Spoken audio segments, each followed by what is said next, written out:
I broke down drawing into its constituent parts so that it was accessible to people. The first session was just concentrating on mark making without any actual, not trying to draw any actual object, but just developing a range of marks. Because for a lot of people, they might have drawn at some point in the past, but they haven't done for a long time, and they certainly haven't post-stroke.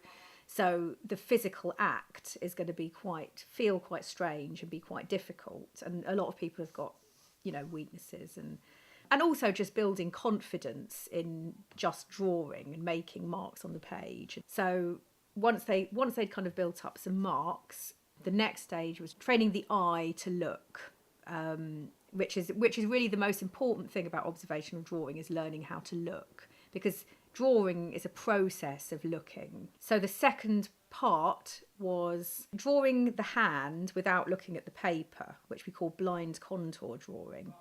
What most people do when they draw is they look at something and then they look down and start drawing, and then they don't look up again, and they're drawing a visual image in their mind rather than what's actually in front of them.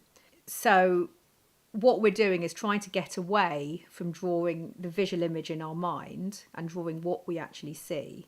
So the blind contour drawing develops the observational skills in terms of following the line, so looking at shapes and outlines and relationships between shapes, but the eye leading the hand, so emphasizing the idea that it's the looking that's important and not the drawing.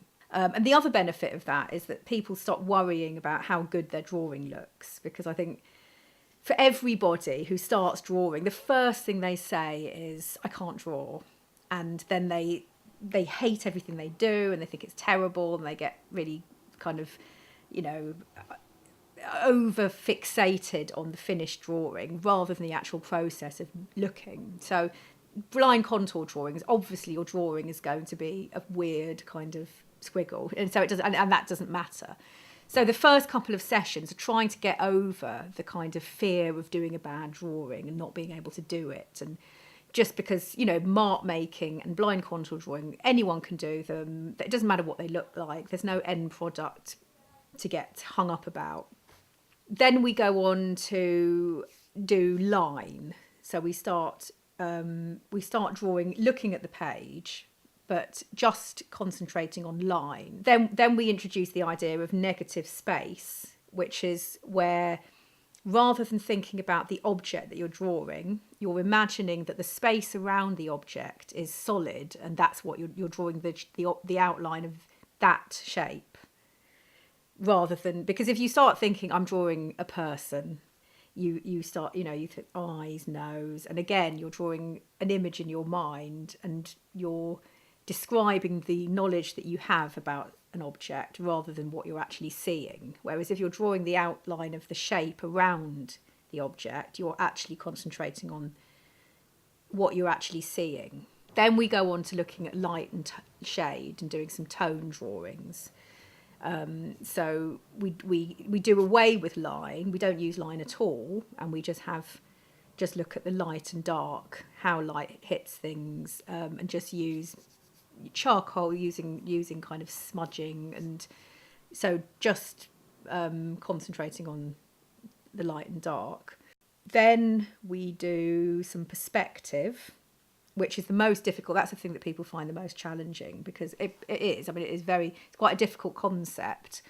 The idea of that your eye distorts what you see, and that we're drawing what we see and not the actual reality of the shape. So if we have a look at a picture of a street, a row of houses from front on, there's parallel lines.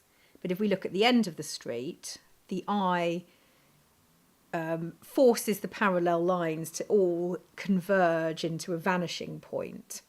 And so we look at the idea of vanishing point, and how perspective works with parallel lines and look at lots of visual examples. And we had an overhead projector, so I was able to show images from the internet. So what I would do is, for instance, when we did the mark making session, which was mostly different kinds of charcoal people were using, we had a look at David Hockney's charcoal drawings, because he uses a range of marks in charcoal which were quite similar to the marks that people were able to make, but with these wonderful landscape drawings. So they could see how using a range of marks could be built up into a kind of vocabulary where you could describe things in a really amazing way.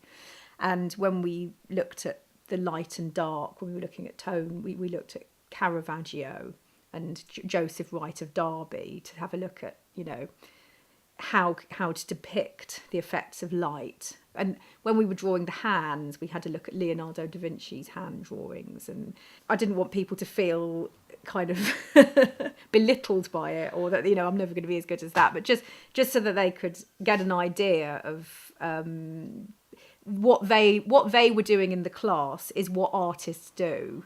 And so it's not that they're aspiring to be that great, it's just what they're doing is what artists do. These are kind of tried and tested ways of learning to draw, and important strategies. And once we'd done all these different skills, then we started putting them all together, and people had got quite a lot of it. I think they, you know, comparing their drawings at the beginning to what they were doing by the end, they really did kind of have an idea of how to go about doing observational drawing. Got the shape beautifully. Oh.